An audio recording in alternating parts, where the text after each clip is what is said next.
All right, let's jump straight into this explainer. Whenever we set out to build a successful startup, launch a massive project, or even just tackle a major personal goal, our brains are basically hardwired to ask one specific thing. What do I need to do to succeed? It feels totally natural, right? Well, today, we're going to look at why the ultimate secret to success might actually be an absolute obsession with failure. We are breaking down a mental model that flips our usual problem-solving framework completely upside down. Think about this. What would guarantee this fails?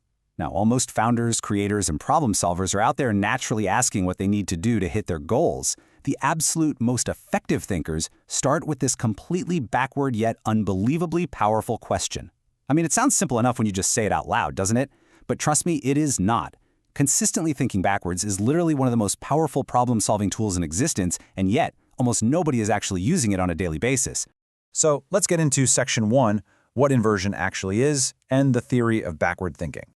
This incredibly counterintuitive approach is called inversion. And it's not just some quirky little brain game. It is a foundational mental model relied on by brilliant minds across complex mathematics, elite investing, and cutting-edge engineering. Formally, inversion is the practice of approaching a problem by considering it in reverse to inform your forward strategy. Instead of focusing directly on how to get exactly what you want, inversion forces you to look at what would guarantee the exact opposite outcome. By mapping out exactly what a worst-case scenario looks like, you can intentionally design a system to completely avoid it. And comparing these two approaches really hits the nail on the head. When you put a traditional forward strategy, asking how do I achieve X, right up against a backward strategy, asking what would prevent X or guarantee the opposite, you suddenly shine a massive spotlight on hidden pitfalls. Pitfalls that would have absolutely destroyed your plans before they even got off the ground. A forward approach basically gives you this optimistic wish list, but the backward approach, that gives you a realistic survival guide. The roots of this whole concept actually go super deep into the world of numbers and logic.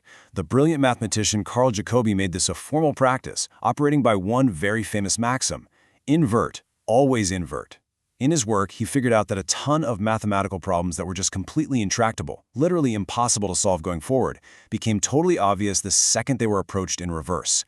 By just flipping the equation, the solution naturally presented itself.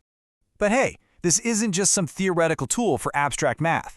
The really crucial point is how this translates into massive real-world success. Take legendary investor Charlie Munger, Warren Buffett's longtime partner. He's probably the most famous practitioner of inversion out there. He literally spends just as much time thinking about what would make Berkshire Hathaway fail as he does thinking about what would make it succeed. He proved that avoiding catastrophic failure modes is absolutely just as valuable as finding those shiny, winning success strategies. Which brings us to Section 2, real-world inversion examples and industry disruptions. Abstract theories are cool and all, but to see just how game-changing this framework is in high-stakes environments, let's look at how it completely revolutionized space travel. In fields like this, a simple shift in questioning can literally be worth billions of dollars. Traditional aerospace engineering starts by asking, how do we build a rocket? But Elon Musk used inversion to ask a totally different question. What are all the reasons rockets are so insanely expensive to begin with? He didn't start with the mechanics of getting to orbit. He started by investigating the mechanics of massive financial waste. And when you ask why rockets are so expensive, the answers are kind of glaring. The primary culprits were single-use stages, which basically means throwing away a massive vehicle after just one flight, and an over-reliance on legacy suppliers who are charging massive markups. By identifying those specific failure modes for affordability, inversion led directly to SpaceX's revolutionary solutions, building reusable rockets and bringing manufacturing in-house through vertical integration. All right, let's transition from physical engineering over to the digital economy. If we take this inversion framework and drop it into the super volatile world of crypto investing, we see the exact same dynamic play out. Instead of blindly asking which coins are going to go up 10 times in value, which, let's be honest, is what everyone else is doing, you should really be asking, what would make my portfolio lose 90% of its value?